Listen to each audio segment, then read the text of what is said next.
I was here, I'm not doing it. I know, you were on time. Hey, hi. I gotta make sure I sign these contracts and don't mess them up with something else. Rooney, are you all set, or? Okay. I'd like to call the board meeting of the Patricia A. Hannaford Career Regional Technical Center to order. It's 5:02 p.m. May I have a motion, whoops, sorry, skipping already. Introduction of board members, I'll start with Nick.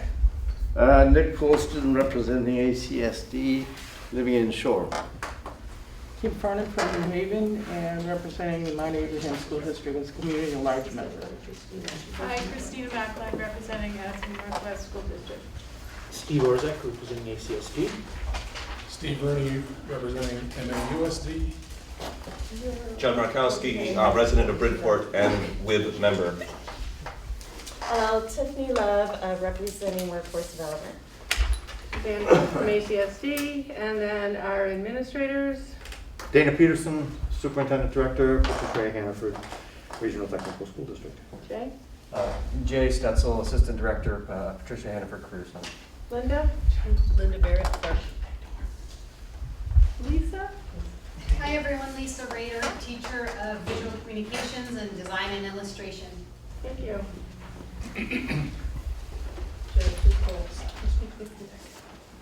Okay. May I have a motion to approve the agenda? So moved. Second.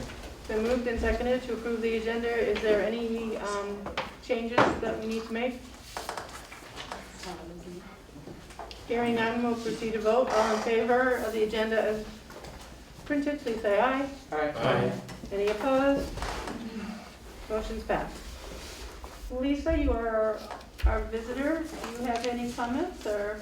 I don't, thank you for asking. Okay, thank you. Thank you for coming. Do we have anybody online? We We don't, there's not a link to Okay. join online. Right, because we're doing everything personally. Okay, thank you. Dana, correspondence, there's a donation. Yes, donation, we'll take that up under the action discussion, but we have donations totaling $10,500 to the Claflin Scholarship Fund. So I'll talk a little bit more about that under the action section. Great, thank you. Go ahead. Consent agenda, we have minutes of April 9th, April 14th, and the ones from May 5th came in this afternoon. I have not had a chance to read the May 5th ones, but are there any issues with any of them?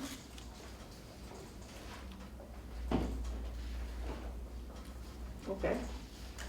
Sounds like they're all right. Nick, can you do the accounts payable, please? Yep. So, building equipment reserve $467.88. General fund, these are all for April, I guess. Well, from Yes, April. April. Yes, for April. General fund, $123,653.84. Revolving fund, $15,915.60. Student activities, $882.13. Nothing for the makery. Payroll, the first payroll was for $85,630.26. And then there was another one, April 15th, for $49,039.74. And a third one for April 22nd for $38,937.49. Great. That's it. Thank you. Moving on to our action agenda. The first item is the donation. Yes. So we have a couple of members who would respectfully request to remain anonymous, but they would like to make donations totaling $10,500 to the Claflin Family Scholarship Fund. That's a scholarship fund that already exists and it benefits students from Virgins who attend the Career Center. And the donors would like you to consider that to be entered into the fund. Great, It's pretty generous. that's very generous. And then you said they wanted to stay anonymous? They wanted to remain anonymous, yep. But. We will send them. Okay, I was gonna say, but There someone are- knows so that we can send them a Yes, thank you. there are only 2 of us, I believe, who actually know who they are because we have to be able to record that. Right, So they will receive a note of gratitude from us great, that we appreciate their generous donations. thank you. And a document so they can write it off, the Yes. donation. That we all, that's one of the reasons why we have to notify somebody. I mean, we have to have, well, you can't accept a donation if there's not a check or a transfer from some bank account, so that would immediately identify them. But when people do ask to do remain anonymous, only 2 of us, usually the business manager and myself. But in this case, it is, well, there are 3 of us technically, because Bill Vanderwert was approached, and then Shane Keene and myself also know the identity. Great. Nobody else does. May I have a motion to accept the donation of $10,500 to the Claflin Family Scholarship Fund? Donations, Donations, okay, sorry, donations up totaling. totaling $10,500. Yeah. I think Tiffany, I'll second it. Been moved by Tiffany and seconded by Judd to accept the donations totaling $10,500 to the Claflin Family Scholarship Fund. Is there any further discussion? Seeing none, we'll proceed to vote. All in favor, please say aye. Aye. Any opposed? Any abstentions? Motion's passed. Owners representative. Yes, so you should have, and I do have a couple of extra copies, should you need them. You should have copies of VIS construction consultants and capital project consultants. Capital project consultants you received last week, and that was updated based on some feedback from us that you had presented to me at the last board meeting. I passed that along. They incorporated them, I think, satisfactorily. And we received a second proposal from VIS Construction. That was a longer document. If you need a copy, I do have a couple extras here. If you'd like to look at one of those, if you don't have access to your device, let me know. And entertain any discussion that you have about either of those. I have submitted it. I have submitted one for legal review. I do not believe that I have received an opinion back on that. I was only able to get that out 2 days ago, I think. That was on the proposed capital project consultant, just for legal review. But at this point in time, you have 2. You can let me know what your pleasure is and how to proceed here. If you are ready to accept one, you can certainly do that. Otherwise, give me further direction. Steve? So I did get a chance to scan the VIS proposal. It looks like they sort of over-interpreted the scope of what they're actually supposed to be doing. They did. I got a call at about 3:45 to ask for some clarification, and they did. I think they thought we were at a much earlier stage in the project. They thought that originally. I don't know.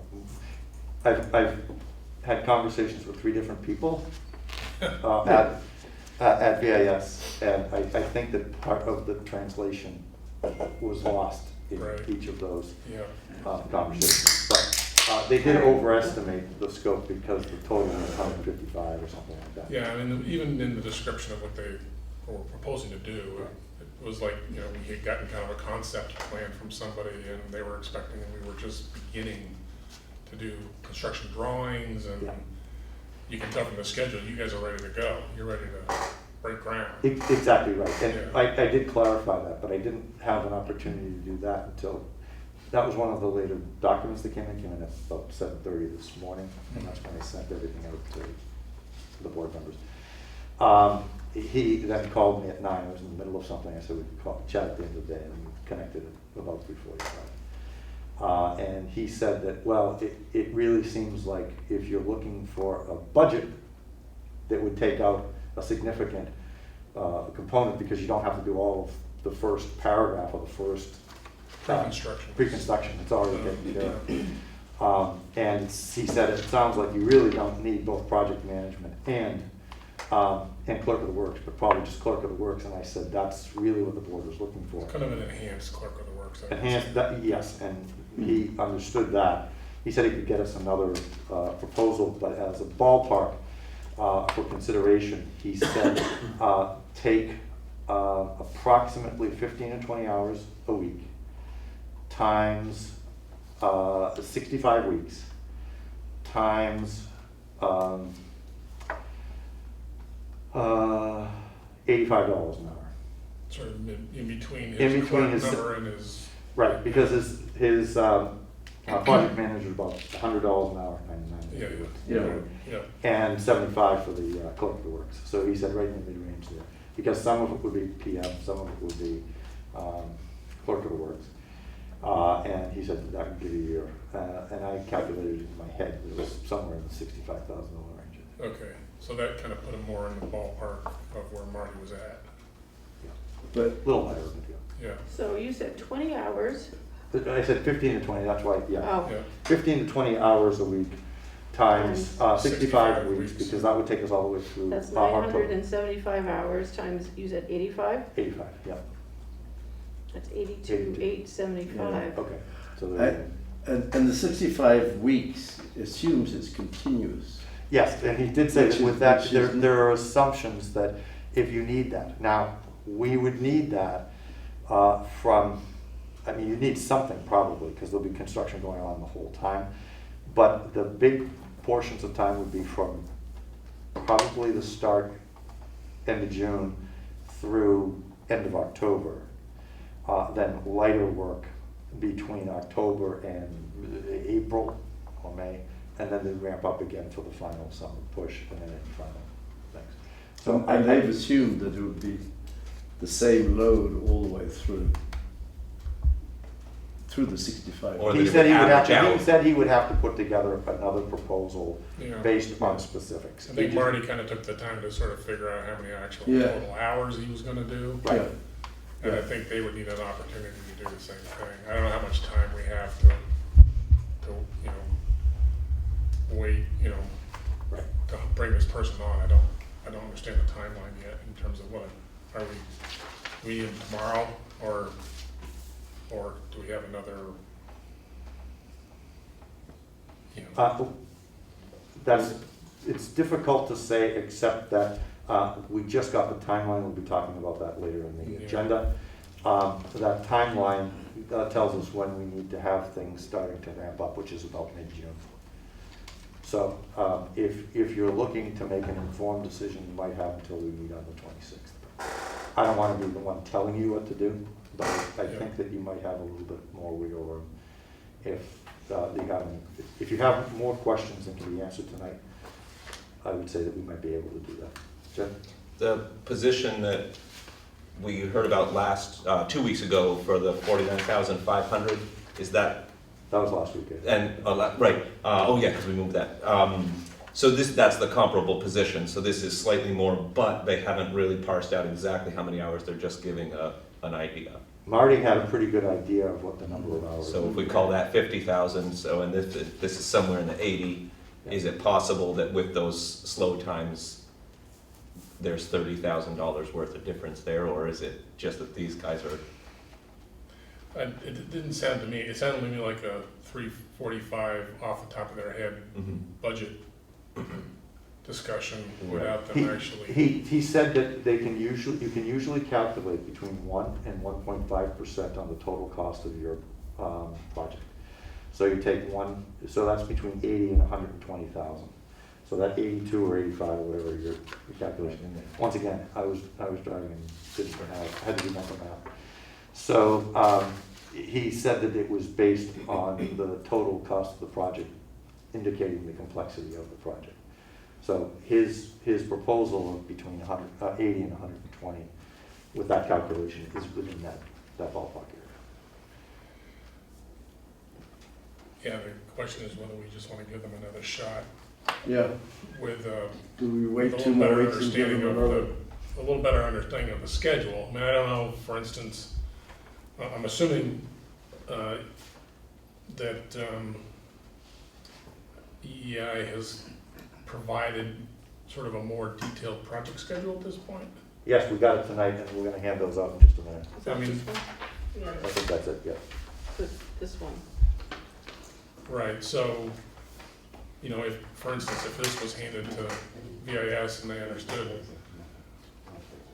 like you said before, bulk of the work is in the summers, there's less work in the school year. Yeah, well, if you're going to instruct me to get some information, what I would do is turn around and send both of those, because we didn't have it for either group. Right. I'd send it both to them and see if there was anything they wanted to. Give them the same thing so that we can get a Exactly. fair price from.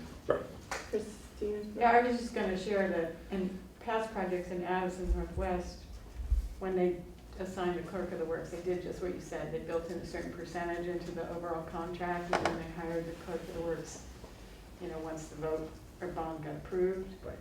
So it was a percentage like you suggested. And PCI is saying they only need 439 hours to do their work versus It's almost 900, so. Mm.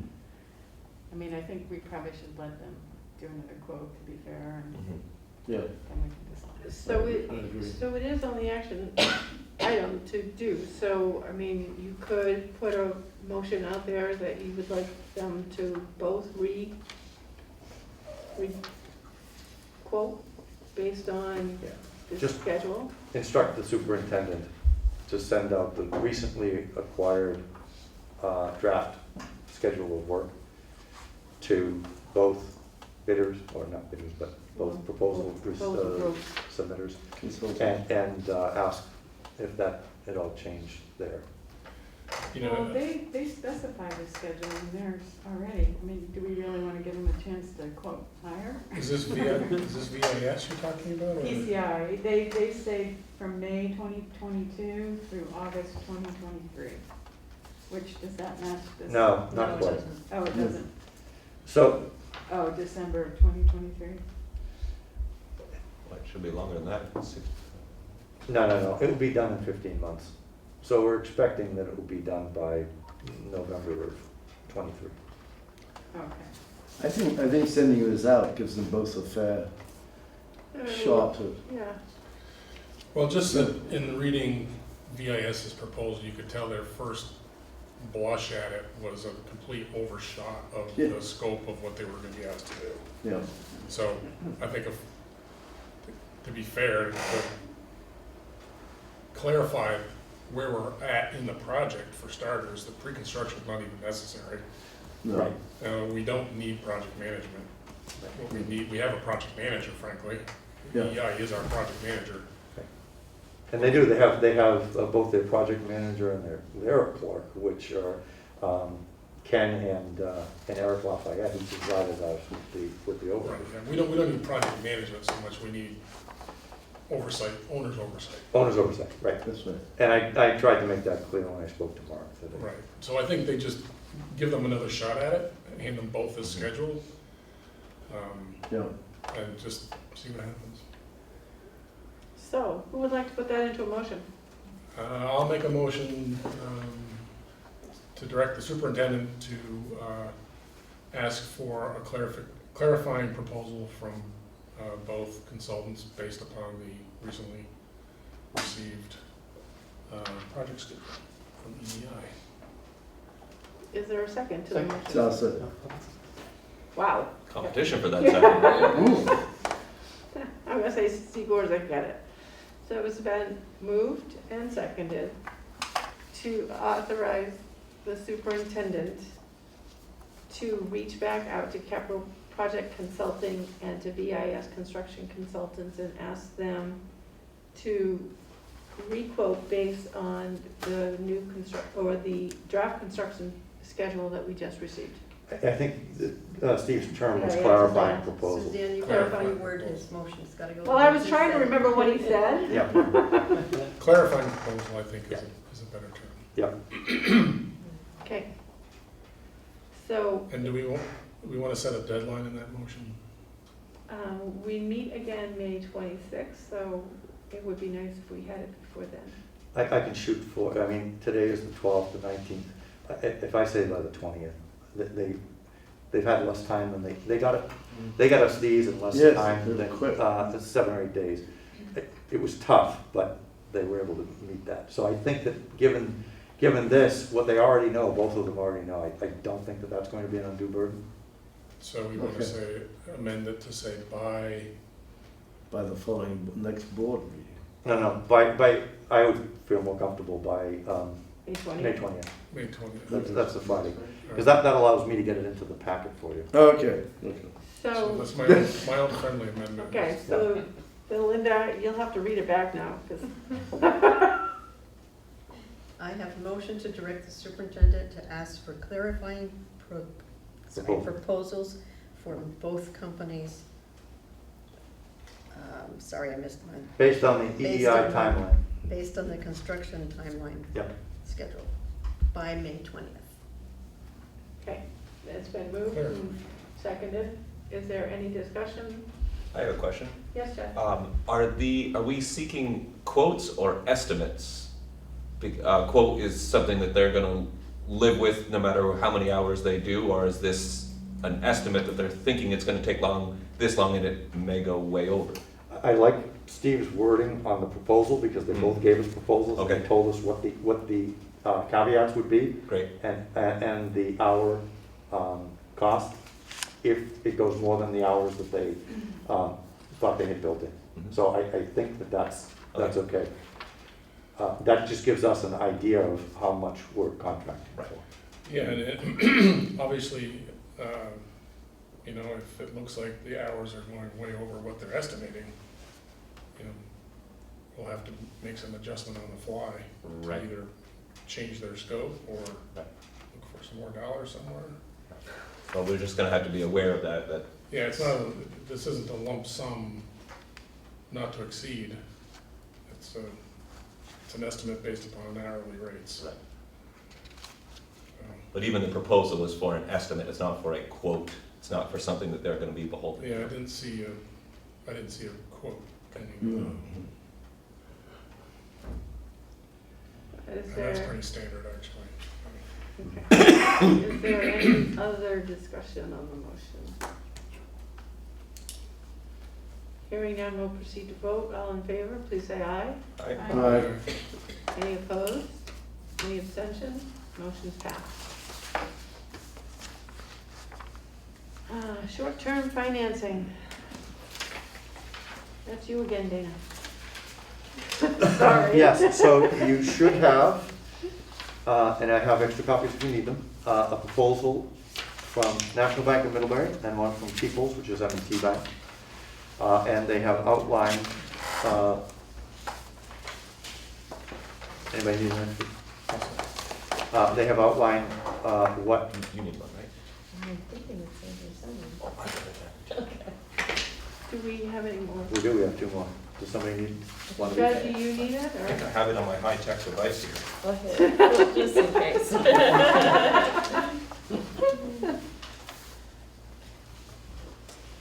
So the M&T Bank one, that's one that I received earlier than the other. That's for a $2 million anticipated note, 2% interest rate. I think I reported on some of this information last time because it just come in. 4-month maturity rate, date of September 15th. And the 2% interest rate would be based on 30 divided by 360 days. You can't pay it off ahead of time, which means that it's 1/12 of 2% per month for the duration of that loan for 2 months. The second one is National Bank of Middlebury. That just came in I think, yesterday or that afternoon. That's for a sliding schedule. Amount of the borrowing for the school district will be up to $2.5 million. National Bank of Middlebury submits the interest rate of 2.25 for the duration of the loan. And they said that would be for 1 year. And. Or the closing, Excuse me? or the closing of financing. Oh, right, oh, right, until it's done, right, Yeah. and then we pay it back, right.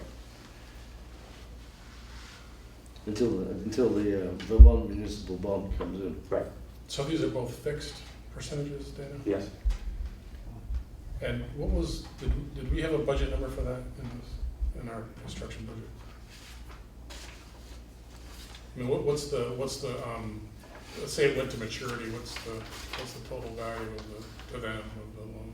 40,000, 40,000? if we went all the way If we to took the it end all of the the year, way. but we won't, because the bond bank will provide funds by September 1st. Right, so in a rosy scenario, how much is that maturity worth then?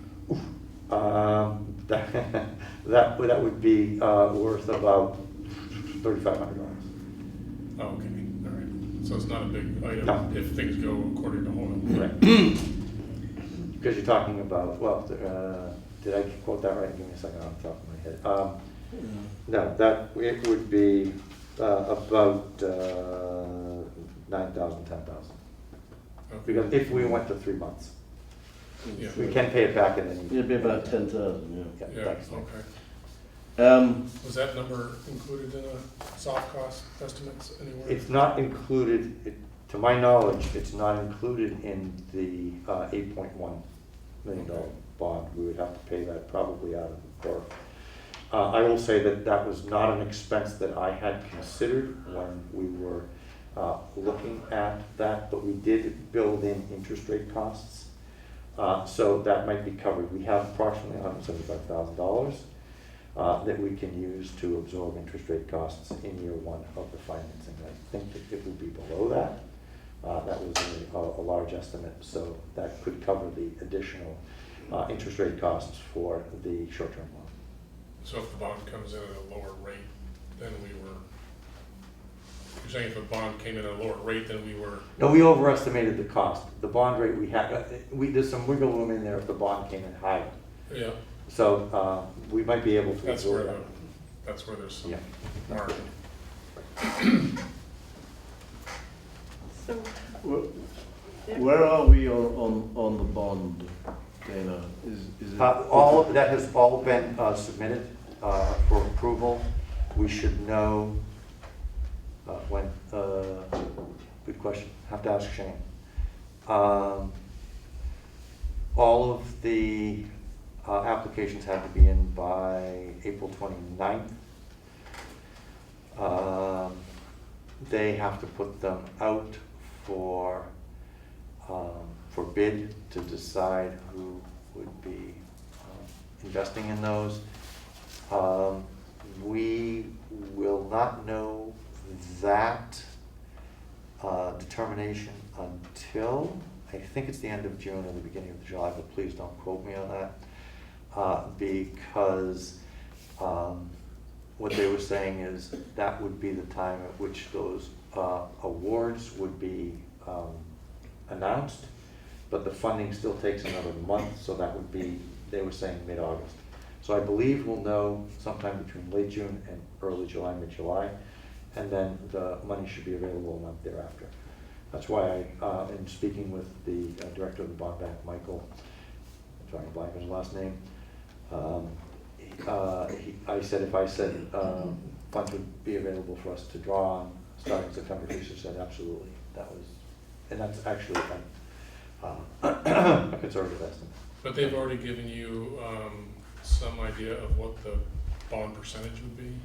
They did. I gave those. I presented those to you back in Yes. February or March, and Yeah. I can't remember off the top of my head. I want to say that it was somewhere in the 2.15 Yeah. range or something like that. But that may have changed given the current interest rate shifts.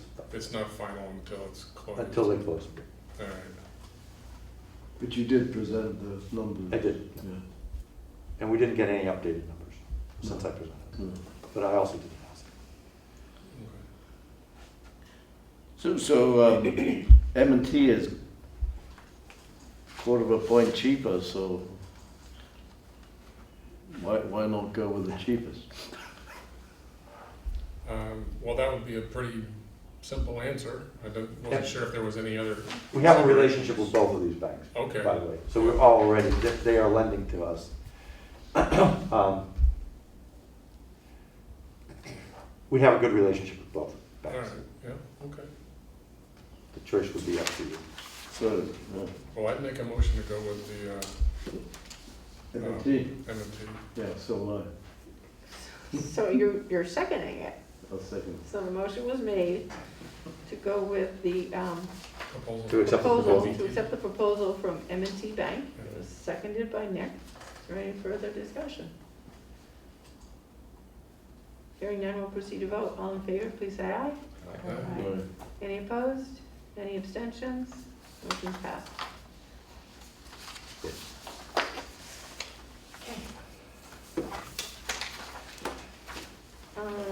That's still me. It's still you. Keep going. 2.1, treatment of students, and policy 2.2, treatment of staff, both monitoring policies. Yes, so you have both of them, you should have both of them in your packet.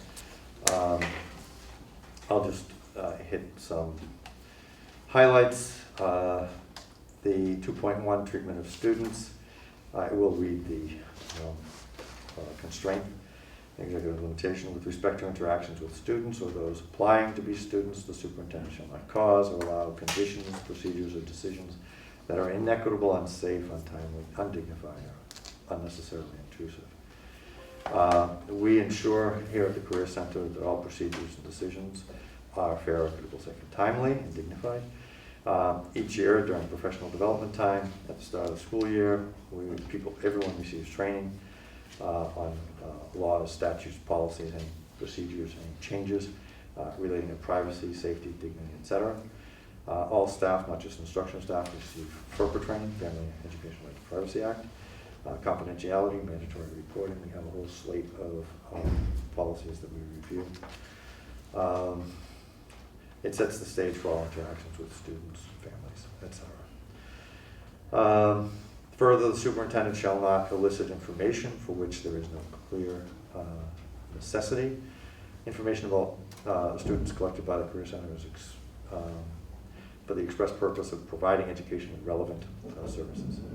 Some information is directory information. All families have an opportunity to opt out of that each year if they so desire.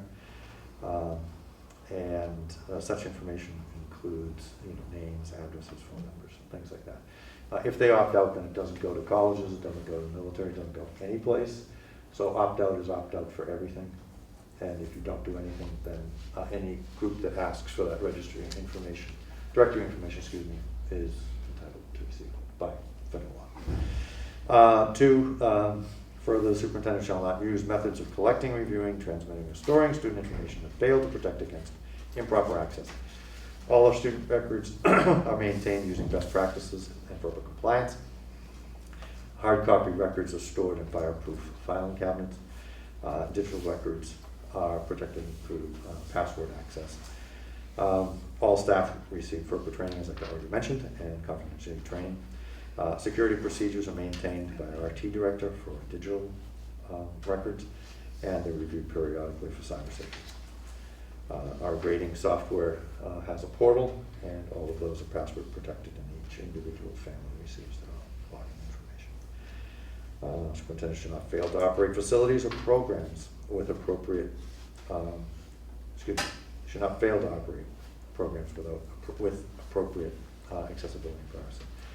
We're currently in compliance with all federal and state laws and guidelines pertaining to accessibility and privacy.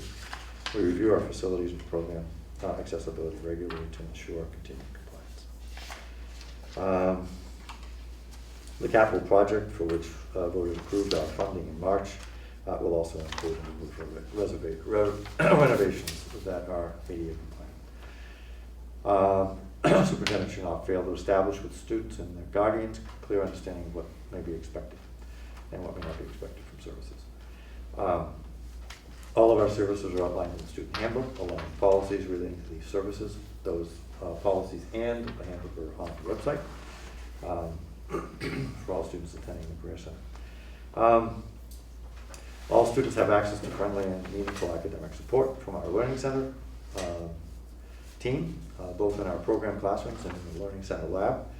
Our special needs staff strives to engage students in a relaxed, positive manner to foster productivity and achievement. By collaborating with students, instructors, parents, and sending schools, the Learning Center team works to bolster students' confidence and enthusiasm for work. Further, we have kept students and families updated through regular communications related to health and safety, program changes and modifications. Communications have occurred in the school-wide level as well as at the program. Superintendent should not fail to inform students of this policy or to provide a way to be heard for persons who believe that they have not been provided reasonable interpretations. Currently, there is a non-discrimination statement contained within the student handbook, as well as several resources that are available for students to access. Policy 2.1 was included in the student handbook first in 2019-2020 under my direction, and it has continued to be included within subsequent editions. It's also available online.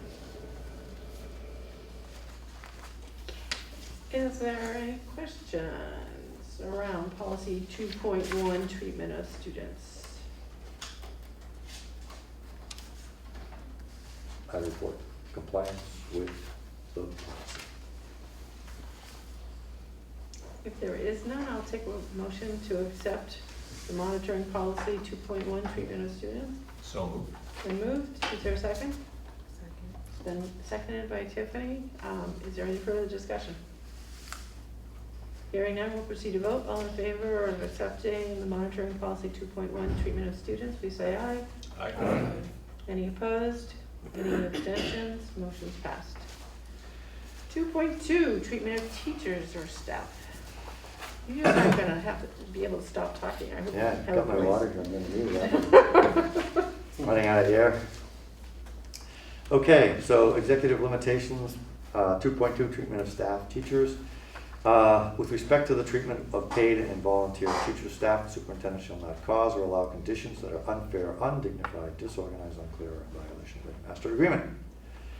The superintendent and central office staff strive to be proactive in maintaining professional communications with all paid volunteer staff, including teachers. The superintendent, director of business management and finance, until the left, periodically review provisions within the collective bargaining agreement to ensure consistency of application and clarity of expectation.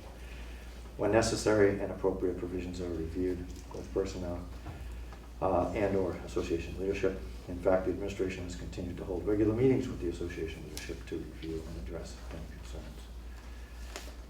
concerns. Further, the superintendent shall not operate without written administrative procedures that clarify rules for staff, provide for effective handling of grievances, and protect against wrongful conditions such as nepotism or grossly preferential treatment. All employees are provided with a copy of the collective bargaining agreement, clearly outlines the grievance process and wrongful work conditions. Each professional staff member is shown how to access an electronic copy of the handbook that provides written administrative procedures and rules. All professional staff members are expected to review the handbook annually and sign an acknowledgement that they have read and understood the contents. This handbook was provided in an online version 3 years ago, and this version serves as the main vehicle for outlining professional staff responsibilities. The central office provides an orientation for all new substitutes, volunteers, and staff, and all new teachers are assigned a mentor from the teaching staff to help with the transition to the new position. The administration and central office personnel strive to apply all processes and procedures equitably and treat staff in a respectful and responsible manner. To this end, as mentioned above, the superintendent and assistant director of the Career Center have met regularly with the association leadership during the course of the past year. Superintendent shall not intentionally violate the terms of either the staff or the teacher master agreement. The director of school business management, finance, and superintendent strive to be proactive in establishing a process of communicating regarding issues that have implications on the collective bargaining agreements for both groups. The director of school business management and finance has implemented a number of new procedures that have been clearly communicated to staff through regular emails. The director of business management and finance updated the salary schedule for the teacher's master agreement in the fall of 2021 after a new 3-year CBA was adopted by the Board and Teachers Association. The Board and ESP unit are currently in negotiations for establishing a successor agreement to the CBA that will end on June 30th, 2022. In the absence of a Director of Business Management and Finance, the Superintendent has provided financial support to both parties as they have collectively worked towards negotiating a successor agreement. The support staff negotiating team has expressed its gratitude to the Superintendent for providing this support. No terms of the collective bargaining agreement have been intentionally violated during the course of this period. Whenever issues of interpretation of either master agreement arise, legal counsel is immediately consulted for advice on how to proceed. The superintendent shall not violate any state and or federal employment law or allow conditions to exist that would violate such laws, including but not limited to harassment, discrimination, or protected classes. At the time of this report, information that we have received from the state of Vermont and the Department of Labor indicate that we are in good standing with respect to all employment law provisions and regular compliance with requirements. That includes any billing for unemployment insurance and other things of that nature. In fact, in January of 2020, the Career Center scheduled a voluntary employment audit with the Vermont Department of Labor, and since then our central office consults regularly with the Department of Labor resource personnel to ensure compliance with both state and federal requirements. They have complimented us on a proactive approach to making sure that we are following guidelines properly. Furthermore, PAHCC is an equal opportunity employer, and all employees participate in anti-harassment and non-discrimination training each year. No violations of our anti-harassment and anti-discrimination policies have been found in the course of this past year. Superintendent shall not discriminate against, cause to be discriminated against, any staff member for non-disruptive expression of dissent. The administrative team at the Career Center has striven to cultivate an environment that emphasizes cooperation, collaboration, and supports proactive engagement for expressing productive opinions and reflective contributions. In fact, we've had several meetings throughout the course of the year to hear from our staff and to creatively problem solve. Superintendent should not fail to acquaint teachers and staff with the superintendent's interpretation of the protections. Policy 2.2 is included in the faculty staff handbook, and the superintendent has taken proactive measures to address conditions that provide for a safe, healthy, and respectful working environment, particularly as they have related to our guidance provided by AOE and DOH over the past 2 years through March 14th, when most of that guidance was rescinded. When needed, the administration has issued both verbal and written updated guidelines for operating procedures. Superintendent shall not allow teachers, staff to be unprepared to deal with emergency situations. The Career Center continues to practice safety drills within the guidelines issued by the Secretary of Education, the Executive Director of the Division of Fire Safety in July of 2020. That was for, instead of doing drills that required students to be in close proximity to one another in terms of hiding and things like that, they were all done as instructional practices, and we have continued that. We will start our first return to collaborative approach to our Run, Hide, Fight protocol later in the month of May. Many of our drills are coordinated with middle grade and high school. As we transition back to more real-time drill preparation, the admin team recently led the faculty and staff through a real-time Run, Hide, Fight exercise. That was on May 4th. That was designed to help identify the most secure locations in the building, in their area, to be able to hide and practice barricading those spaces. We realized the importance of this at this point in time because many of our staff are new, and over the past 2 years we have not been able to practice that, so this has been a good opportunity for us to review those with everybody, and we did a debrief on that day as well. The facilities director and director of school business and finance continue to apply for grants to upgrade safety and security materials and equipment. The safety team also continues to meet with first responders to ensure that our practices are up to date and aligned with their needs and expectations.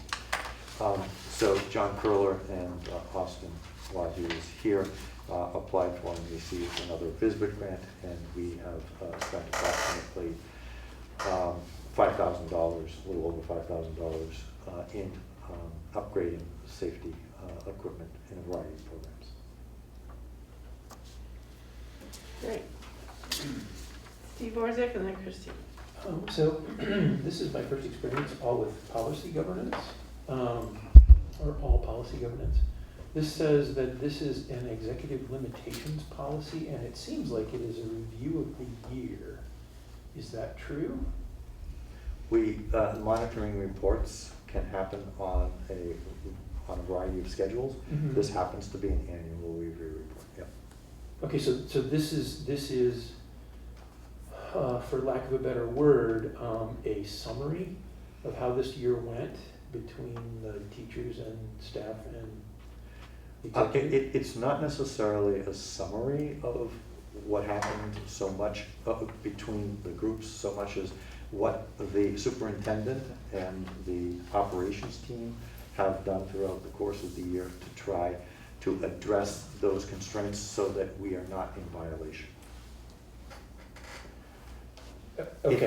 It does summarize, but the intent is not a summary. It does summarize some of the things that we have, the proactive measures that we have taken.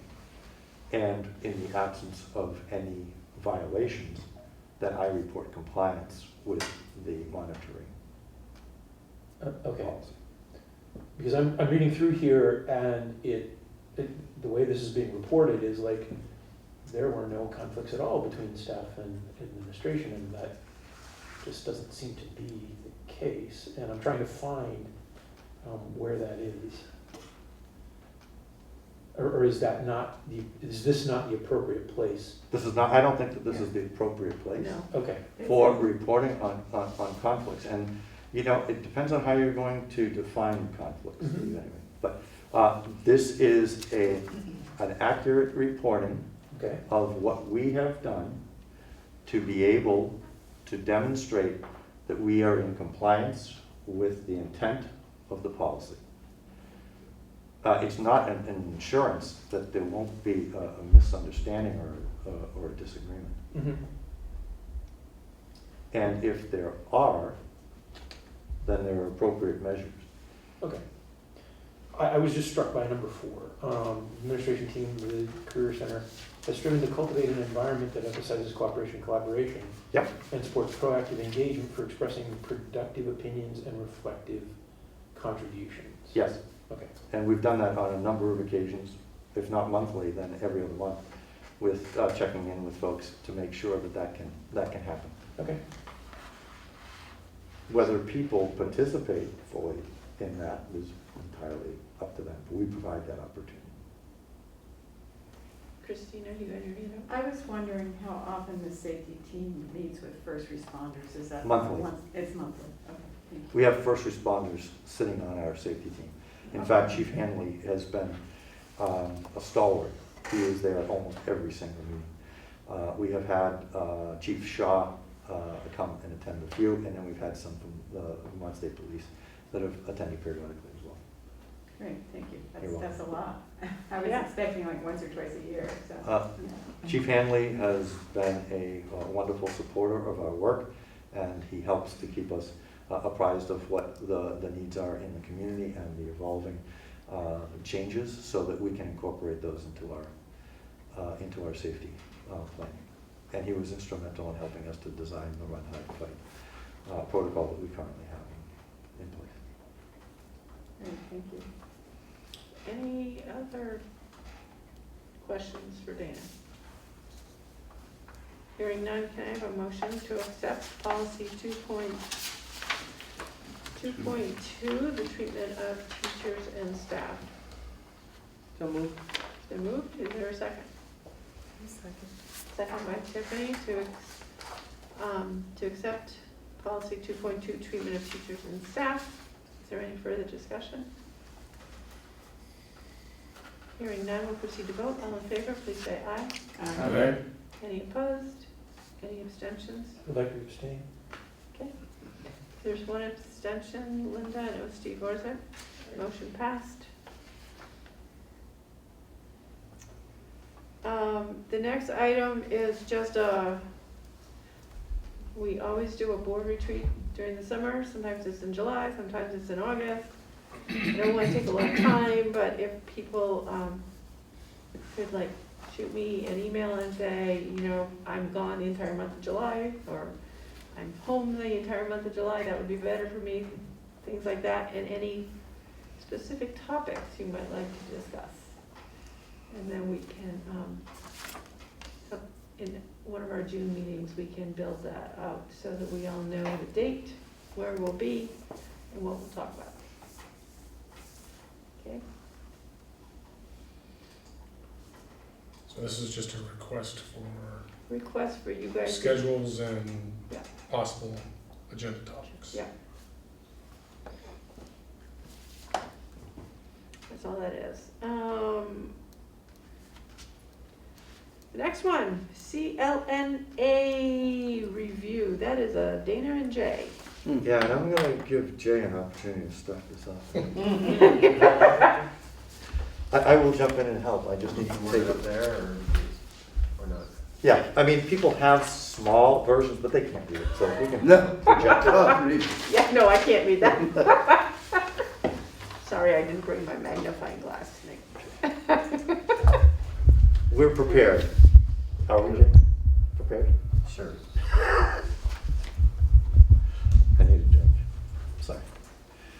So this spreadsheet, we have a document for each program, each technical program and each pre-tech program. This only includes the technical programs because they were much more extensive in terms of size, scope, and quality that we were supposed to look at and answer questions related to. So as you can see on the left side, those are the questions that we were addressing, and then each program up along the top to give us a sense of where a program's at in terms of, like, our first question is each program aligned to or in the process of aligning to the new AOE CTE program proficiencies. You'll notice that there's a variety of answers there, some yes, some no, some working towards. I think the biggest thing with this document, what it allows us to do is to look at, you know, where are the places that we need to be improving. So, you know, which programs are not aligned. Now, this first one also, the AOE finalized program proficiencies, some last summer, some have been finalized over this school year. So this question in a way is not, I don't want to say fair, but we haven't had the time in some programs to really align. So, but this is obviously work that we need to do to make sure that we are aligning. So we're aware of that, and is work that will be happening some over the summer and some through, through next school year. So, and obviously question number 2 is what are we doing to move in that direction? So you get a little bit more sense of what our plans are for making sure that we are aligning with those proficiencies. And the second question is just asking what will be necessary for them to come into alignment for the start of next year. Sorry, that's what I just Sorry, said. you didn't get that. Yep. That's me jumping the gun. I'll stop talking.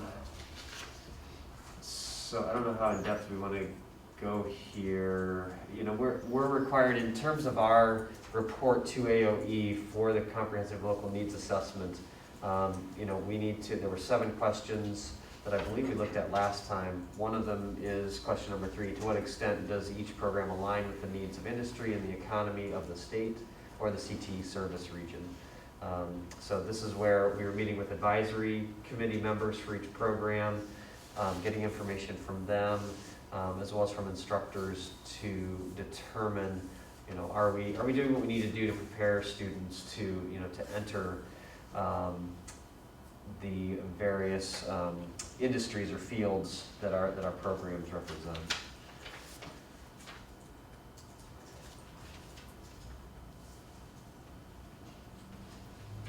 Makes sense for me to just kind of keep going down through here? Yeah, unless you want to go over and show them what the alignment is and some of the responses that people have had so that they can see how thoroughly our program instructors have provided information for us. it's gonna be hard to see on here for some of them.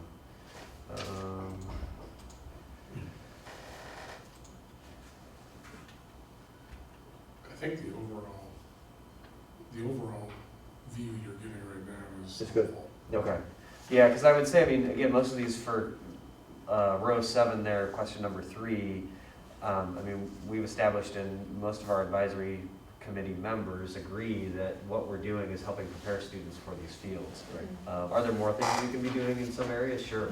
But that's why we're doing this, is going through that process so that we can improve what we're doing and make sure that we're, meeting student needs and meeting industry and field needs. And we've gotten some pretty good feedback from the program advisories on things that we can focus on to help improve that alignment.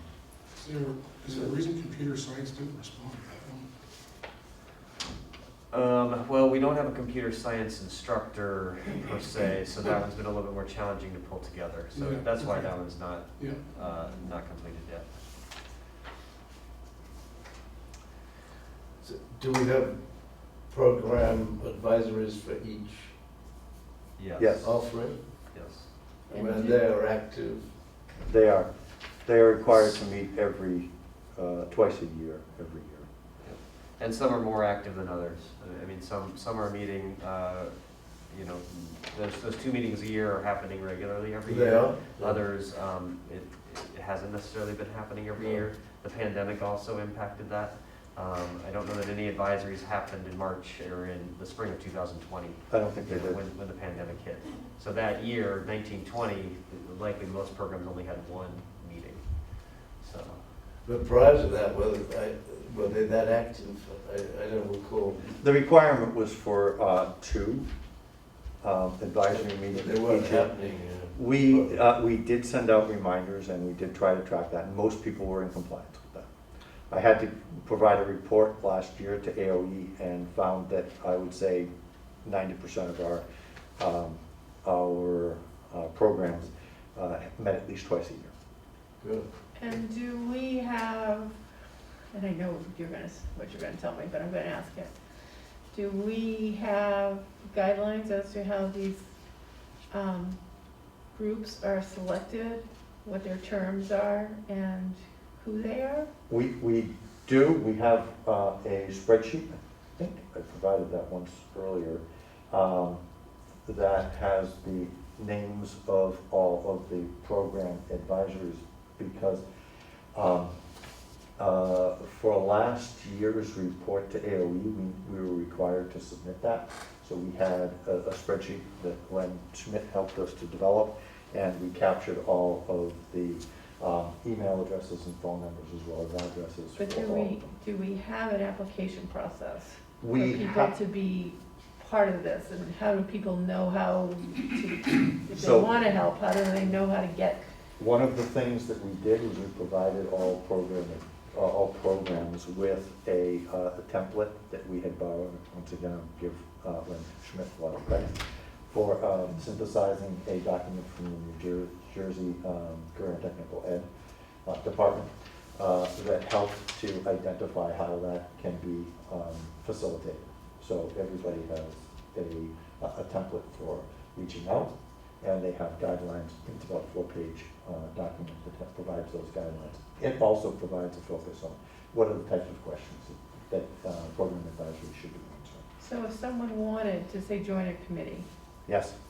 how would they go about doing this? Like, is there a place on our website that says, here's how to apply for one of these committees? Well, the focus is mostly on how to have program instructors reach out to various businesses and to send out a letter of interest.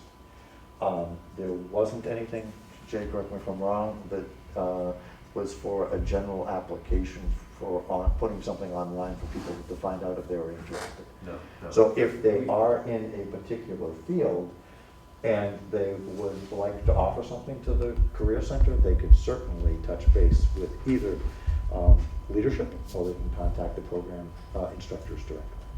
But to Suzanne's point right now, it's kind of a by invite sort of situation. Right, so you can Yes. kind of pick and choose who you want on your advisory committee. Well, we're taking who we can get. But what I'm saying is, if people don't know about it. Yeah, if people don't know about it, then they don't have a way to join. Right. But part of the CLNA process is for us to Right. reach out and make sure that more people are aware. That's one of the tasks that we have to undertake. And so we've been sending out surveys to a variety of groups that extend beyond the program advisories. In fact, we have to be able to demonstrate that there is a group beyond program advisories, and we're supposed to be able to explain how we've identified that group. So that's an administrative leadership role. And we are identifying our partners with the Addison County Workforce Alliance and the Addison County Economic Development to help us get those surveys completed. And one of the questions on that survey is, have you served on a program advisory, or would you be interested in getting more information about program advisory? So that is part of our process with respect to the comprehensive working needs assessment. But currently, we don't have people who are coming in and serving a certain term Right. and then leaving where other people are then replacing them, because it's enough to maintain a group that's willing to meet and help us look at our programs and figure out what we're doing well, what we can be improving, that type of thing. So, but the handbook that Dana mentioned that we adapted from the New Jersey one specifically talks about doing that. Right. So, but none of our programs are actually doing that right now. The other thing that was an outgrowth of having the CLNA process and the spring advisories is that some advisory members who are very active have indicated that they will reach out to other partners in the field and encourage them to attend. So I think that that is a good byproduct of the work that we've been doing, where we get professionals in the field inviting others. Because as Jay said, our situation is such that we are taking those who are interested, and unlike New Jersey, we don't have so many interested parties that we need to limit the number who could attend. Sure. They make a recommendation that advisories be between, is it 7 and 10, Jay? Is that what the number was? If we could get 6, we'd be lucky. So, you know, we're not in that same field where we have so many employers or businesses that are available. And we're working on trying to develop that capacity.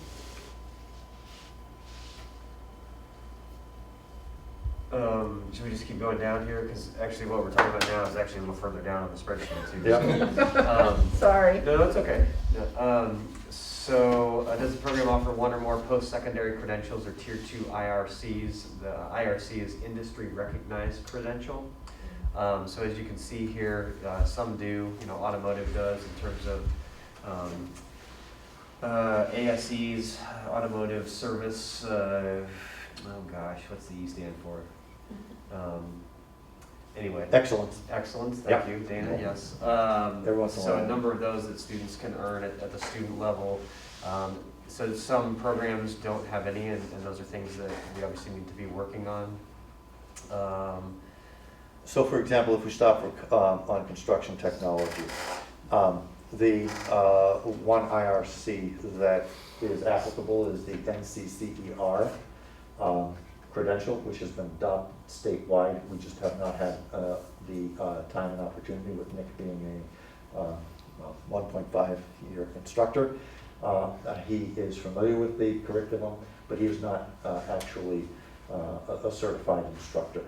And so he needs to be a certified instructor in order for the students to actually earn that credential. So we'll be working on that in the next year or two.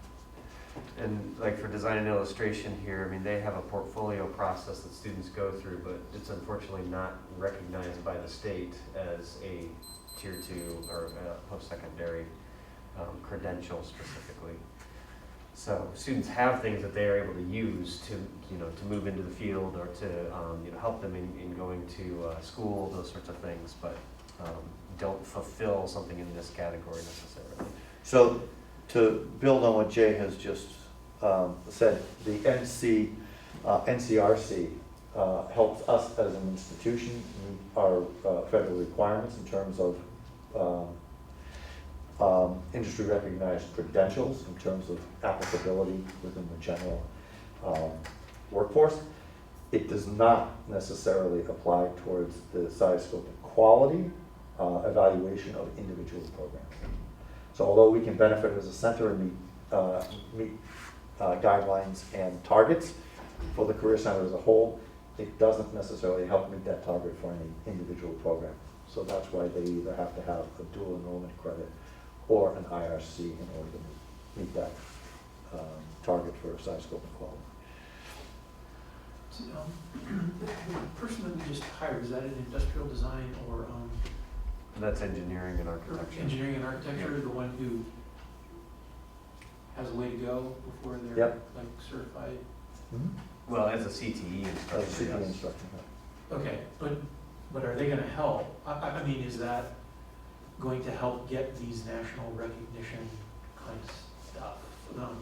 The programs that you're talking about? You said that person couldn't do it because they weren't certified in that program? Is that a So similar situation? I'm talking about construction technology. Okay. Certain certificates require that the instructors Mhm. actually be trained. Other programs can be offered by bringing in somebody from outside. I see. So for example, forestry, we have something called game of logging.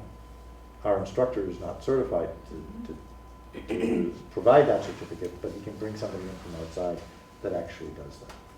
So it depends on the relationship and how that's working. Sometimes it's in our benefit to have the instructor be certified so that they can provide it.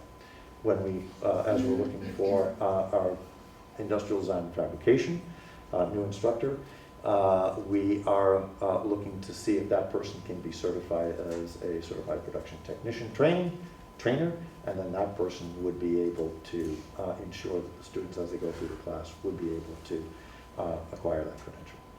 So it depends on the type of credential that you're looking at. Christina? How do we compare with other tech centers in this regard? Like, are all the tech centers in the same boat here, like not meeting certain areas, or is it Well, all over the place? partially, to answer your question in the same boat, yes. Yeah. There was just a change about a year ago with respect to IRCs. We used to report IRCs for any IRCs. A year ago, about last May, I guess, they changed the structure and they created what's called Tier 1 and Tier 2 IRCs. So we have been offering IRCs and we continue to offer IRCs. They are no longer, this report reflects that if they have a Tier 1 IRC, it no longer can be counted. So that's why we're saying no. It's not that they're not earning any IRCs, but for example, forklift training, which people will do at North Campus all the time, which is very helpful and useful, is not eligible for us to meet targets for the state and federal legislation. So we have to offer different IRCs, and so that has changed. And so that shift is trying to help all career centers identify and provide those opportunities. So for example, we offer Serve Safe handling. Our sustainable ag students do it, our culinary students do it. That is an IRC that we think is valuable and everybody should learn it. The state recognizes that, so does the federal government, but they won't let us count that towards our accountability measures. You have to have Serve Safe Manager, which is a different type and a higher level of training. So can we be working towards that? Yes, but that requires a curriculum shift and it's far more intensive. And it also requires recognition in industry that a student who has done that and steps into a role in a culinary field would be recognized by getting higher quality compensation for that certificate. And sometimes that's the rub, because some of our advisory committee members have said, we don't care what kind of paper they have. We just want them to show up and work and we'll train them. So there's a bit of a disconnect with respect to what we're requiring, what is being required that we report, and what our industry partners are deeming as valuable. And we need to bring that into harmony. But that will come with time as we become more focused on helping students acquire either dual enrollment credits or IRCs. I'm sorry I took that. Got about 5 minutes, Jay. And just a reminder, the National Career Readiness Certificate, that's the certificate students get if they score level 5 on all 3 work keys assessments. So we were looking at those scores last meeting, if you remember. So we can't have that as the only, it is considered a tier 2 IRC, but that Yes. can't be the only one that a program has. So. For meeting program size, scope, and quality. Right, right, yep. So same for dual enrollment, you know, we have a number of programs that offer a dual enrollment, 1 or more courses, some that don't, some are in the process of bringing some in, so students have that exposure. The next section is about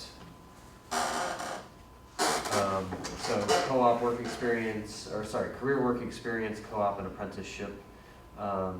So as you can see, I mean, some programs have co-op opportunities. Those are ones where normally the student is at a placement for a larger portion of their program. The career work experience tends to be a shorter stint, but they still get an opportunity to work in the setting, in the field, that type of thing. Apprenticeship, most programs don't have an apprenticeship option because that is more involved in terms of setting up. Human Services is one of the few that we have, and the state actually just got started last year. Just got recognized anyway. Right. And then the other one is construction. Right. Construction tech. Yep. Yeah, we have those, we have some of those opportunities.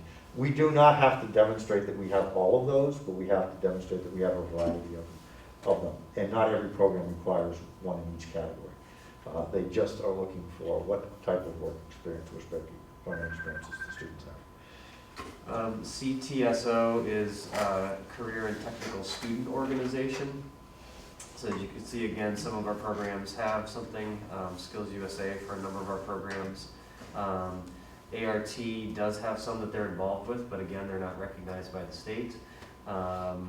And similar to Design and Illustration, National Art Honor Society is not recognized specifically as a CTSO.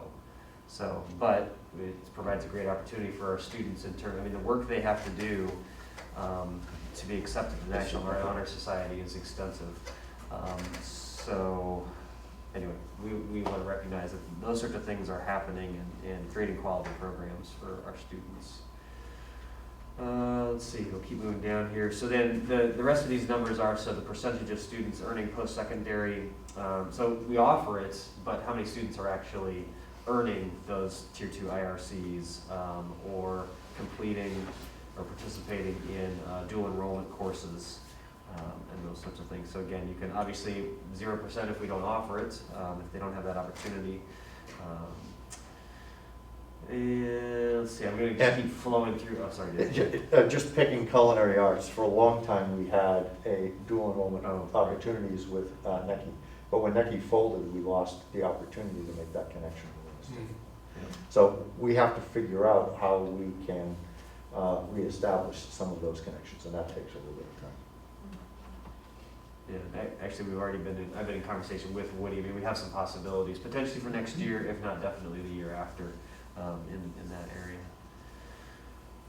And then percentages of students that, you know, after 6 months. One of our challenges here is we don't necessarily always hear from all of our, we can't necessarily contact all of our students, so we don't know, but based on responses that we get, these are the percentages of students that have either are in college 6 months later, are in the industry, or in the military. Right, and it's a little misleading because they asked us to provide figures on those 3, but the ones that we don't have information on, it's not represented. So we're wondering, we've only captured what we have for information, and we're not creating categories. But the question that pops up in my mind is, should we, at least for our own internal operations, identify the 3rd category that no information is available, and we haven't presented that. And I will go back up here at the very top, sorry. Can you simply infer that by the math? What? Sorry, say that again, Steve. Could you just infer that by the math? I mean, if you add 34%. Yeah. Well, they might be doing nothing, and I think that that's what the question is actually getting at, whether they're just sitting at home on their couch And so I think it's important for us to understand that there is, that may not tell the whole story. There may be some that are not, we didn't get a response. No, but I mean, the figure could be no response from the remainder of the percentage. If that's in fact the case, right? Or they might have sent something back and said they're not doing any of those three. In which case, you have a 0% for those 3 areas, but they're not doing one of those 3 things. So we might have a response back, and then you'd have a category of no response. And that's not what's being asked. So we're just capturing that data. We also, those percentages are based on the number of concentrators, so that's a student who has finished 1 year of a program. And these numbers are based on last year's concentrators. So that's where the percentages are coming from. But they're the students who graduated last year. Yes. And what they're doing, right. Jay, I noticed in the industrial design and fabrication, about who goes to college military, it said 75% went to college and 75% went to industry, is that right? Yeah. They may be going to college and doing a job at the same time. Okay. That's how you. So like a student may be attending VTC, the construction program at VTC, and they are also working for a construction company. Yep. So it's not an aggregate of 100%? No. Right. Yeah, that also. Yep. Huge thing, Well, that goes back to the question, Steve, that I was sharing with you. And then percentages of participation in career work experience, co-op, apprenticeship, CTSOs. And I want to put a shout out to Len Schmidt, who's done a very good job with helping to find those placement opportunities. In fact, this year, he's reached out to a number of programs that were underrepresented. And so now, these are reflecting last year's data, but I'm encouraged by what we're hearing, that our data for next year should be even higher. So that's an area of strength for the Career Center. And what's also not reflected in here are job shadows. So we do have a number of, like I'm looking at natural resource management, I know a number of our students have been out to various businesses in that field, but they didn't actually set up a career work experience where they were there working with that, that company or something. So they've had exposure to the field, they've met people in the field, but those sorts of things don't show up here either. Professional development that teachers have participated in. Let's see, and then questions about program technology, software, is it sufficient to meet student needs, and what upgrades or improvements are needed in the next 2 years. So again, this is a good way to make sure that our programs have what they need, and if they don't, what are we doing? And we address that then in our Perkins application, and hopefully some of the Perkins funding allows us to meet some of these needs. Then what we were talking about earlier, Program Advisory Committee does have at least 5 members representing a diverse range of employers aligned to the CT program content. So you can see that most do. This doesn't address attendance necessarily. And then did they meet at least twice each school year? And again, these are based on last year's meetings. So as you can see, most did. We have a few that didn't. Let's see, the majority of program advisory committee members attend each meeting. So you can see that's where the attendance piece is. Varies. So some are very strong, and others we have work to do to create advisory committees that are stronger and able to help us support our programs better. And sometimes people say that they're going to come, and for some reason they aren't able to show. Yeah, I don't know, people get busy or something. Maybe. They have other lives to, let's see, and then they do help us, in some cases, during those advisory meetings, there are conversations around the program curriculum, the equipment, technology, and software, and student performance or outcomes. So I think curriculum has a lot more yeses in terms of that conversation during advisory. Where student performance outcomes have more no's that tend to be less a part of the conversation. And I think that's it. So lots of information in one spreadsheet. So any other questions? What we might want to say is that putting the spreadsheet together, I think, has been helpful for us because we can then track that from year to year, and we can see how we're doing in terms of progress. It also allows for transparency and for us to share that data with our colleagues and our instructors. So, It would be nice to see the spreadsheet again next spring, yes, like a absolutely. comparison, like Right. one year to the next to see where we've made Right. gains and where we still need work to do. Exactly. And although this wouldn't be required for us to submit, we can use it for ourselves because in 2 years we'll have to do it again. Right, So then we'll have the data to right. be able to. Might as well support keep it up to date. Absolutely. That's one of the things that we're looking at. Steve, is that a hand up or? That's just me. Okay. Not sure if you got tired Yeah. waiting for me. Nick? So you mentioned computer science is a challenge. Are there any other, I mean, for the board, is there any area you see that we need to get involved in, or? Nick, what do you mean? Well, I mean, this is data, right? But there's no action there. Is any action required from the board? There's no action required for the board at this point in time, except to try to digest what you've heard. And if you have recommendations or thoughts, please let Suzanne know. We'll put it on a future agenda, and then we can set an action item.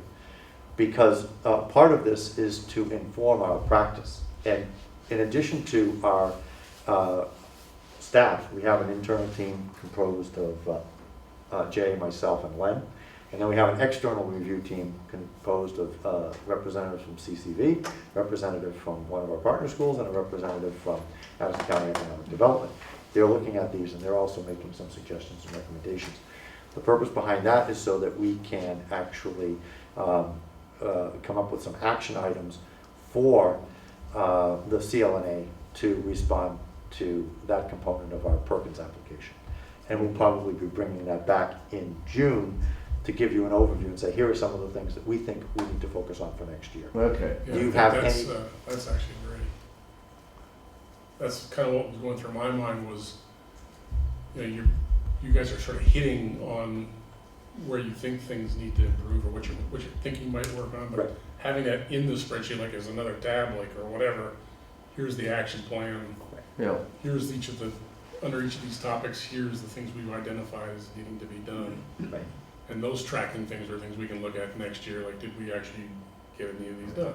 Right. What's the progress? So we could create for example, based on what you just said, I mean, Jay can put a column all the way over to the right and say, proposed action. Right. And then we can report back to you. If you have some thoughts or ideas, please, we'll put that on the agenda, for our next meeting, and then It might be a great retreat we're doing. I think that is a good idea. Nick, the only other thing I would add to that is, as Suzanne was talking about earlier, how do people find out about advisory committees and ways that they can get involved with programs and things like that. So, I mean, if you're talking with people, we want you obviously to encourage them to reach out to us, and the more connections we can make, the more people that know that we have advisory committees, and that's a part of the CTE process in terms of, size, scope, and quality, I think the better. I don't know how many people are familiar with that. So that's also part of our job too, is how do we communicate more with the community about, how they can help support the Career Center and these programs. Might be a good newsletter blurb, Jay. Yeah. That's just what I was gonna say. Yeah, okay, Put yeah. a whole description of it in the newsletter and talk about it, so people, Yeah, we can No, copy, Because we we are can copy broadcasting that. from that handbook, Yeah. a small statement. Anything else?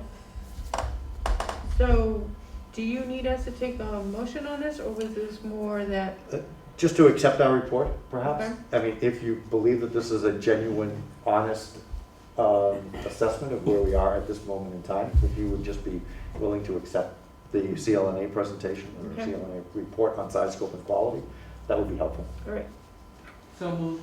it's been moved to accept the report, the CLNA report on size, Size, scope, and Quality. quality. I was looking for the last word. Yeah. Is there a second? Second. Judd has seconded it. Is there any further discussion? Hearing and seeing none, we'll proceed to vote. All in favor, please say aye. Aye. Any opposed? Anybody want to abstain? Motion is passed. Thank you. Okay, moving into the informational agenda, we are now 12 minutes behind, but that's okay. Code of Ethics, if you have not signed it and returned it to the main office, please do so ASAP.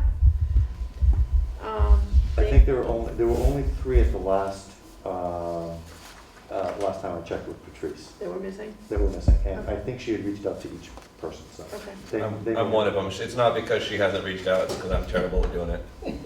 She's done everything she can. Judd, I could pick it up and drop it off Mondays or Wednesdays for you, you know? You need a. At the end of the meeting, Judd, I could probably make a copy, I could print you a copy. Maybe we can try to do that tonight. We signed ours electronically. so Yeah. maybe- Ooh, I could probably try to do that. That might be pushing Judd. I don't know if he could do it on his iPad here. Board information, the board schedule, I sent out another email and gave you guys some more dates. Our first board meeting would be June 9th. And then I think the next one would be the 23rd, if my math is correct. Yep. I also sent out that the end of the year celebration for students is June 2nd in the morning. Yes. So, and then I also sent out that we were gonna meet this Saturday, and then I sent out an email saying that we weren't meeting this Saturday, so it wasn't that I was confused, it was that while I was online last night with VSBA, I had a phone call with Steve, and he asked that we cancel that. So, Did you say why? well, he said that the people that had applied have also applied at other jobs. So some have been selected for other jobs. So like was it him or Judy that said they had one candidate that applies for every job that they put out there? Yeah. So they did say that, interestingly enough, they had one person that applied just to be an interim. And I was like, did we put that out as an interim? And he's like, no, they just, Do we want to continue to have this discussion? I'm not mentioning any names. Okay, I just want to be clear, we're not jumping over a fence here, that's all. Yeah, I'm not, there's no names, so I Okay. think we're fine. But that's why he said to cancel it. So, So is it being rescheduled or? he is putting the ad out for 3 more weeks. And, so that would put us 3 weeks, what, first week of June? Okay. Yeah, so that's where we're at. I also sent out an email, thank goodness I took the day off. I sent out an email on committee updates and assignments. I did ask and put Jed and Steve as co-chairs for facilities. I'm happy to continue on facilities in any way, shape, or form, but I'm wondering if somebody else would be interested in taking my place on budget and policy. You don't want to be on budget and policy. Well, it's not a matter of what I do, or I just try to also find some evenings that are, You want evenings?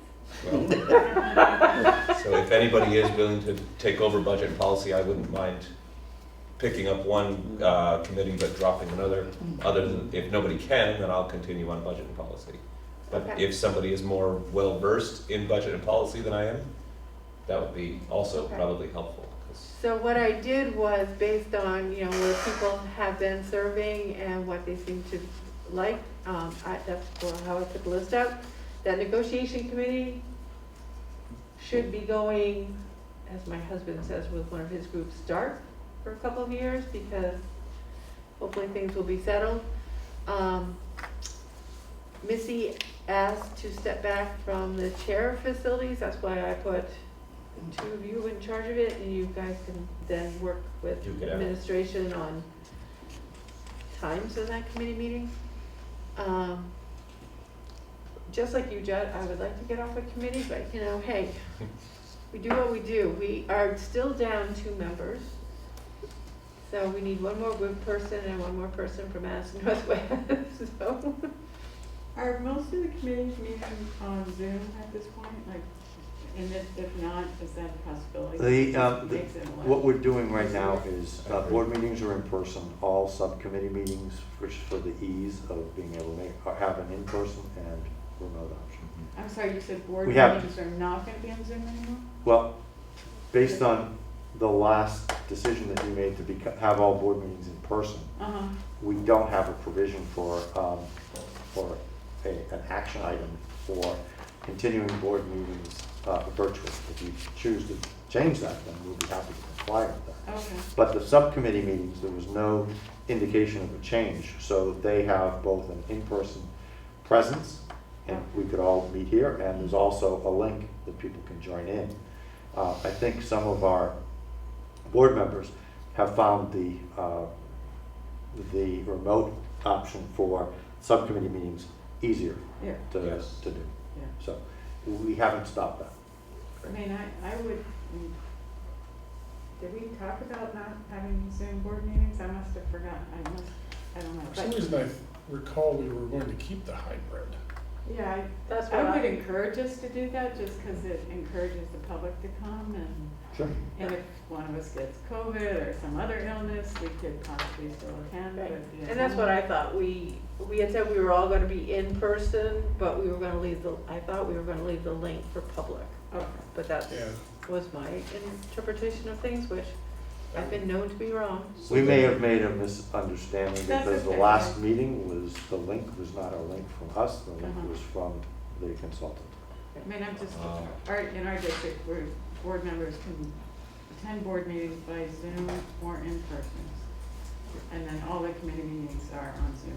And I believe ACSD is continuing the Zoom link at least through the end of the school year, and I don't think they've made a decision going past that. Now it is hybrid, and I think we found that it increases public participation Yeah. dramatically. So do we need to do a motion to put hybrid back in?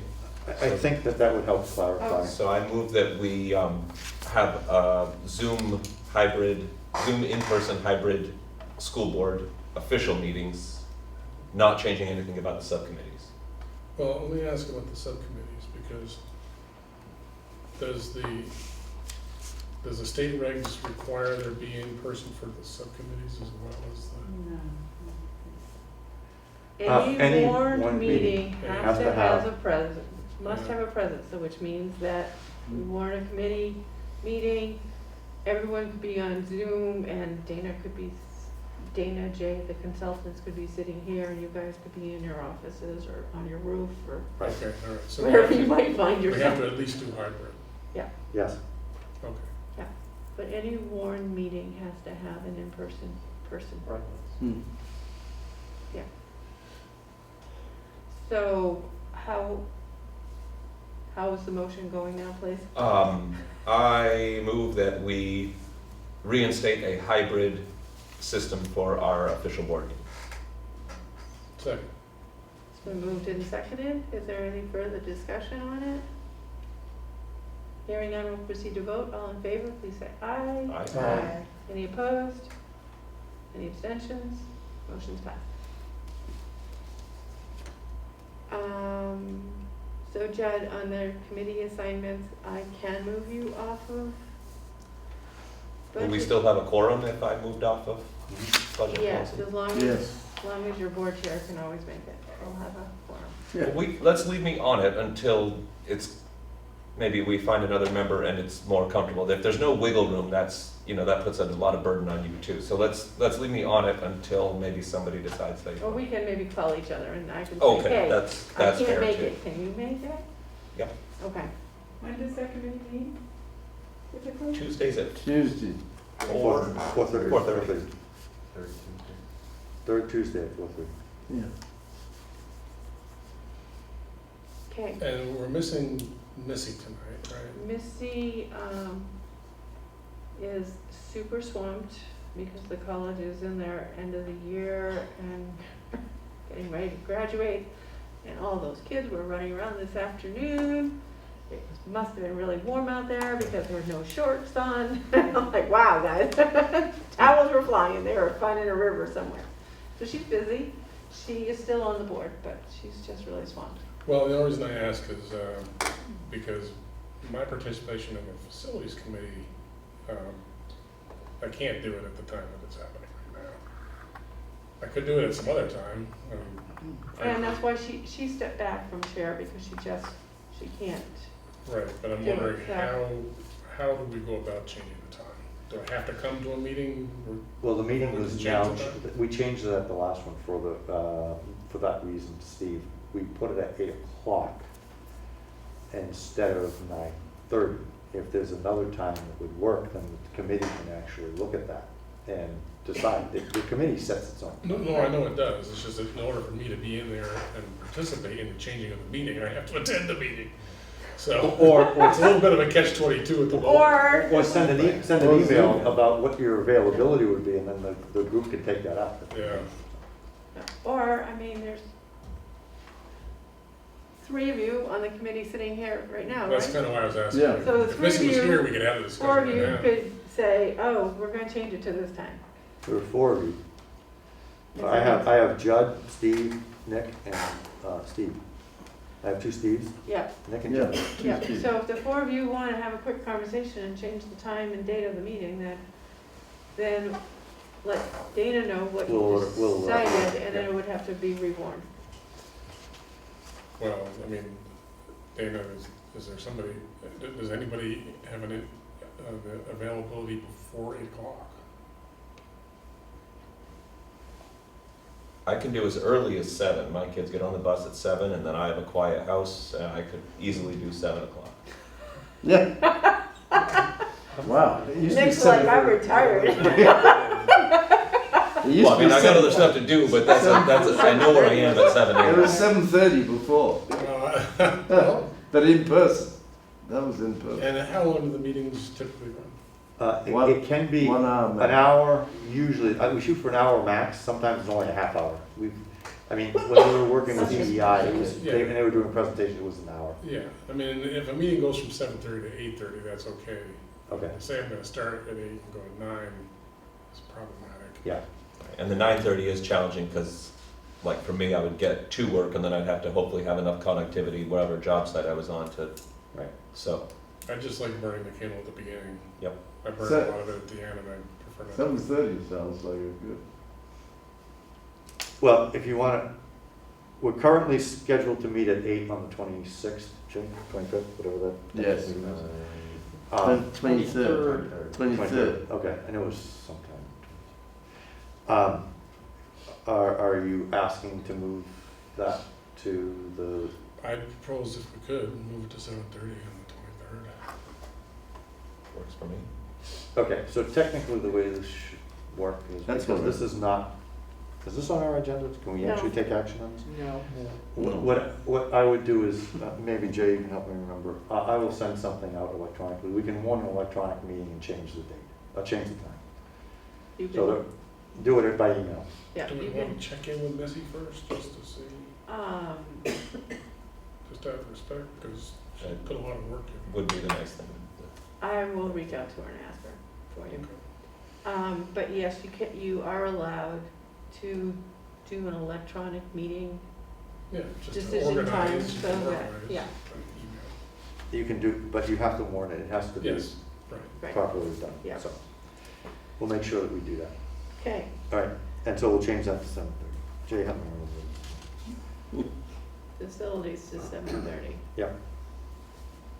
Can I ask a clarifying, is that for just this meeting at this point? Just that one date that you were just mentioning? Or Yes, is it- so It's that- not changing every meeting at this point?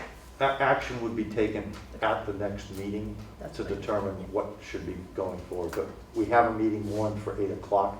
Mhm. If we want to change that, we need to do it just for that meeting. That's what I was asking. Yes. Thank you. So, I'm sorry, this was for facilities?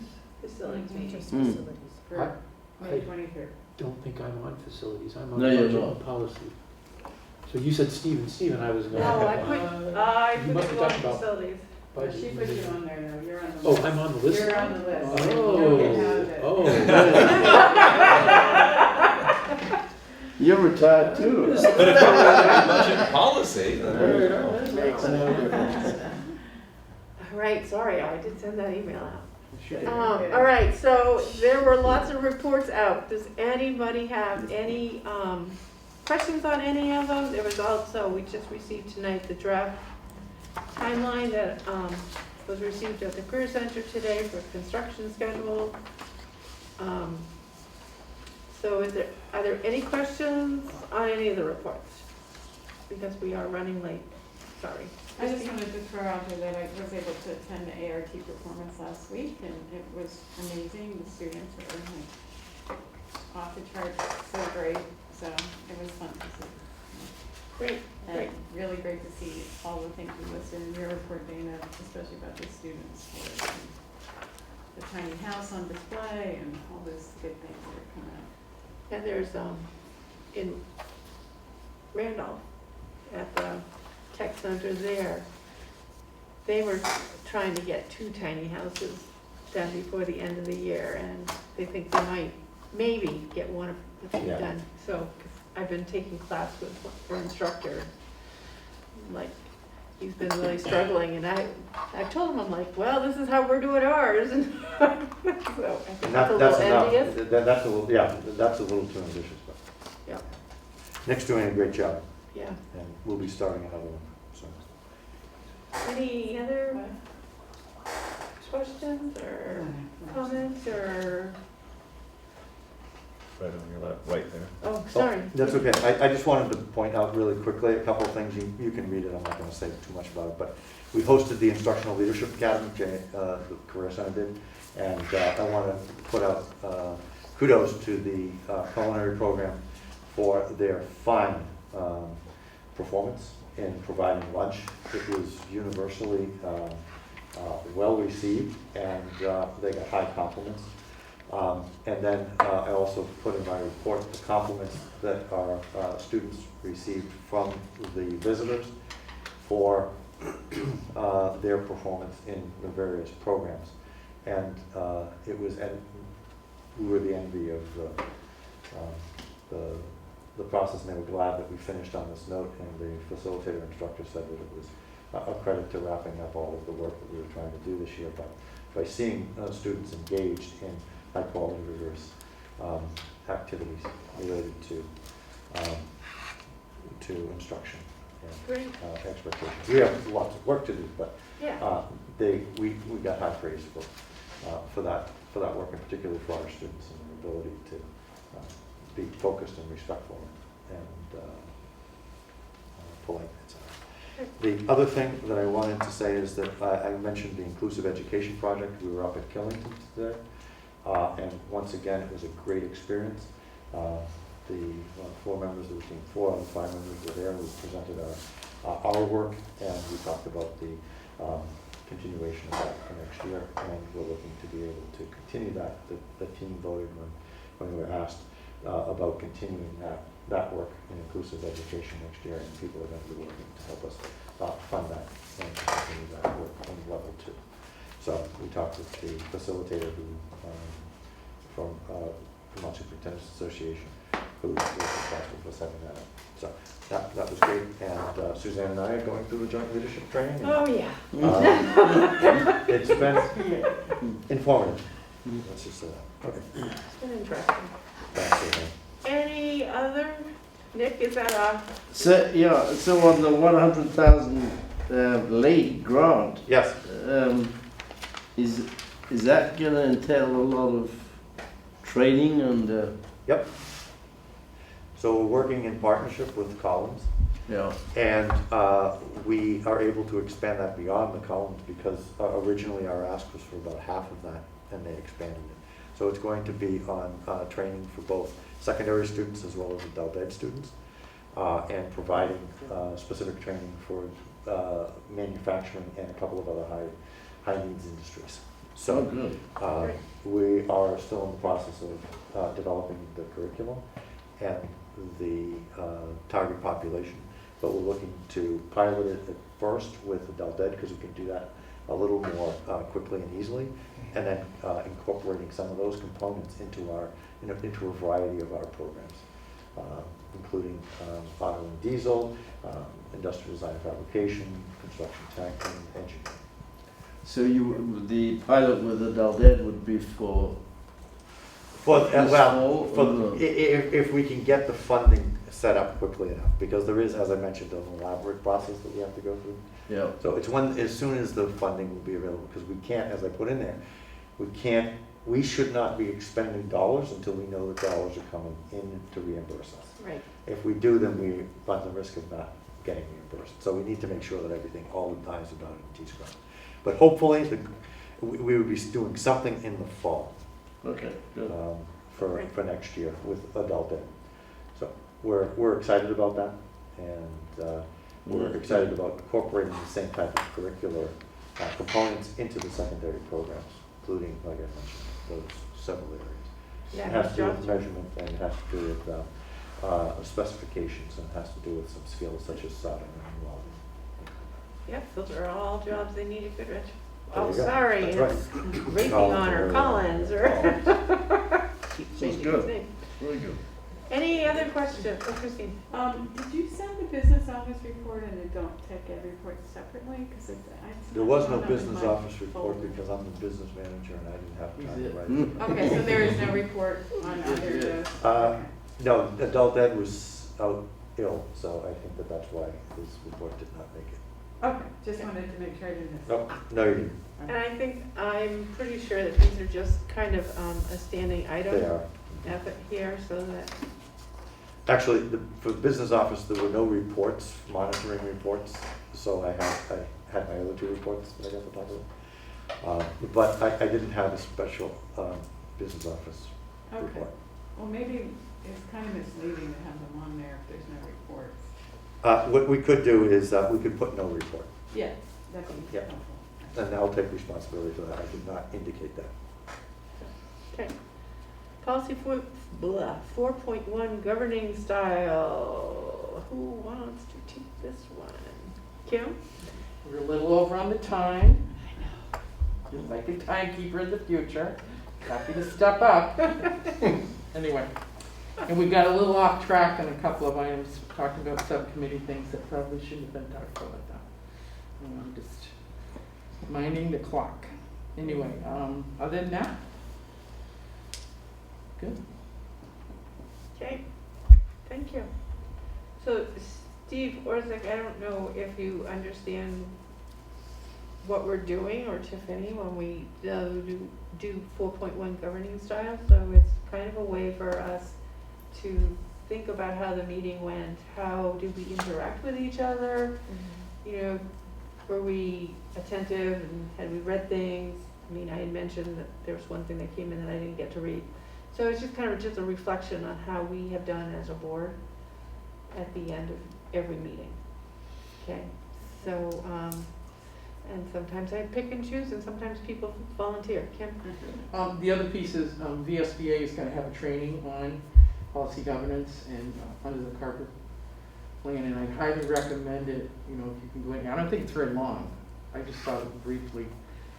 Their announcement, if you're on that list, go through the different trainings, but usually they're at like lunchtime. Yeah, They're good. They're quick. You know, They have usually they're some- full of information, but to give you a reflective piece about, you know, something some of us know and are continuing to learn about policy governance. And they have resources on the web you can read anytime you'd like. They record all the trainings. This meeting coincides with a VSBA training Right. from 5 to 7, so now I have to go home and watch 2 hours of video. Yeah. So after this, I did my 2 hours on Monday. These guys have been doing it 2 hours too. My 3 hours last night. Suzanne, have you considered, Mount Abe does a little survey monkey at the end of each board meeting, with a list of standing questions that the board answers. So I've seen that on their agenda, but what I'm unclear on Yeah? is, do they each fill that in, or just? No, it's a group discussion. at the Okay. end. It's just kind of a thumbs up, thumbs down. It's a chance, you know, what can we do to improve meetings, and people have a chance to kind of say something about it. And then it gets kind of recorded, so we can use it as a board monitoring evidence when we're doing our own monitoring about our own performance. Okay. You know, I've seen it on your Agenda, agendas, yeah. and then I've always wondered, like, filling this out and, Well, like Linda would fill it out, our note taker, Chris Pearsall, fills it out based upon what she's hearing during the discussion. okay. All right, I will, And we don't have to adopt it, I'm just, we yeah, could consider it. I'll look at it and I'll try to print out the questions and I can bring That's a good idea. it next time. Or we could do it at the retreat, whatever. Yeah. Yeah, Retreat. yeah, that's okay. Okay, may I have a motion to go into executive session for negotiations and personnel, please? So moved. Second. Been moved and seconded, is there any discussion? All in favor, please say aye. Aye. Any opposed? Do Any we need to invite abstentions? anybody? Huh? Do we need to invite anybody? No. We're all set. Karen, Presentation at 7:30, so I really need to leave at 7. Okay, I think we should be pretty quick. Yeah, it's gonna be fun. Is your presentation exciting? Yes,